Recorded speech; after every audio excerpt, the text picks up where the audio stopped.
કે અત્યારે પેટ્રોલ ડીઝલની કેટલી તંગી જોવા મળે છે। ઘણા બધા પેટ્રોલ પંપમાં જ્યારે ખેડૂત પેટ્રોલ અથવા ડીઝલ લેવા જાય છે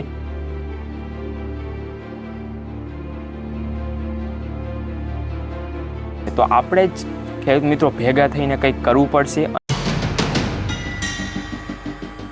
તો કેમ છો ખેડૂત મિત્રો? મને તો ખબર જ છે કે તમે બધા મજામાં નહીં હોય, કેમ કે અત્યારે તમને તો ખબર જ છે કે અત્યારે પેટ્રોલ ડીઝલની કેટલી તંગી જોવા મળે છે। અત્યારે પેટ્રોલ ડીઝલ લેવા માટે લાઇનમાં ઊભું રહેવું પડે છે અને એમાં પણ અત્યારે તો ખેડૂત મિત્રોને અત્યારે તો સિઝન હોય છે, અત્યારે પાક લેવાનો હોય છે।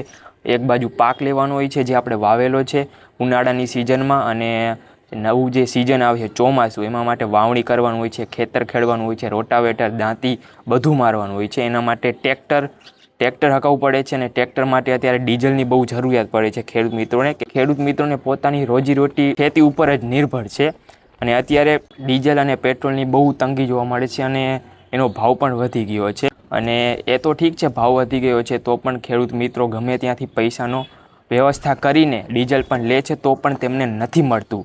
પ્લસ ઘણા બધા પેટ્રોલ પંપમાં જ્યારે ખેડૂત પેટ્રોલ અથવા ડીઝલ લેવા જાય છે એમને એમ કહેવામાં આવે છે કે તમે પોતાના જમીનના 7 બાર બતાવો, અથવા તો જ્યારે કોઈ ખેડૂત મિત્ર ડીઝલ અથવા પેટ્રોલ ખરીદે છે તો ઓઇલ ફરજિયાત લેવું પડે છે, જે 400 થી 450નું ફરજિયાત પૈસા દઈને લેવું પડે છે। બોલો હવે અત્યારે પેટ્રોલ ડીઝલના એટલો ભાવ વધી ગયા છે, પણ ખેડૂત હવે એમને કોણ સમજાવે કે ખેડૂત દિન રાત મહેનત કરે છે, મજૂરી કરે છે, તડકો સાયો વરસાદ કંઈ જોતો નથી, અને એક સિઝન 4 મહિના લગાતાર જ્યારે ખેડૂત જ્યારે મહેનત કરે ત્યારે તેને પાક મળે છે, અને જ્યારે એ પાક વેચવા જાય છે ત્યારે તેને ભાવ નથી મળતો।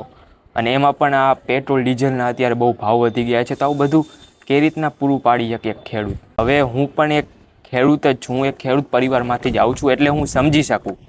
અને જે પણ મિત્ર ખેડૂત હશે અથવા એમના પરિવારમાં કોઈ ખેતી કરતું હશે એમને તો આ વાત સમજાશે, બાકી તો બધાને ઉપરથી જ હશે। અત્યારે દરેક વસ્તુના ભાવ વધી ગયા છે, ખાતરમાં, બિયારણમાં, પછી આ પેટ્રોલ ડીઝલમાં તો વધેલા છે, ગેસના સિલિન્ડરમાં, દવામાં, બધામાં ભાવ વધે છે, પણ ખેડૂતના પાકમાં કોઈને ભાવ નથી મળતો, ભાવ નથી આવતો, આવું મફતના ભાવે વેચાય છે। હવે આમાં ખેડૂત મિત્ર ભેગું કેવી રીતના કરે?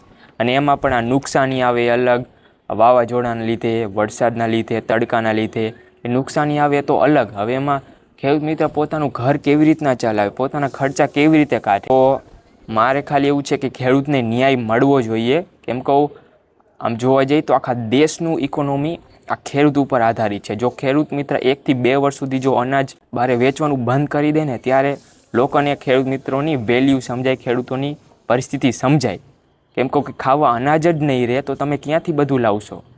એટલા માટે ખેડૂતોને ન્યાય મળવો જોઈએ। તો જેટલો બને એટલો વિડીયોને શેર કરો, તમારા ગ્રુપમાં, ફ્રેન્ડમાં, અથવા સરકાર સુધી આ વિડીયોને પહોંચાડો બને તો, અને જેટલો બને આ વિડીયોને શેર કરો, કેમ કે ખેડૂતોને ન્યાય મળવો જોઈએ। જો તમે જ કંઈ નહીં કરો તો ક્યાંથી ન્યાય મળશે? તો આપણે જ ખેડૂત મિત્રો ભેગા થઈને કંઈક કરવું પડશે અને આપણને ન્યાય મળે એના માટે આપણે જ કંઈક પગલાં ઉઠાવવા પડશે।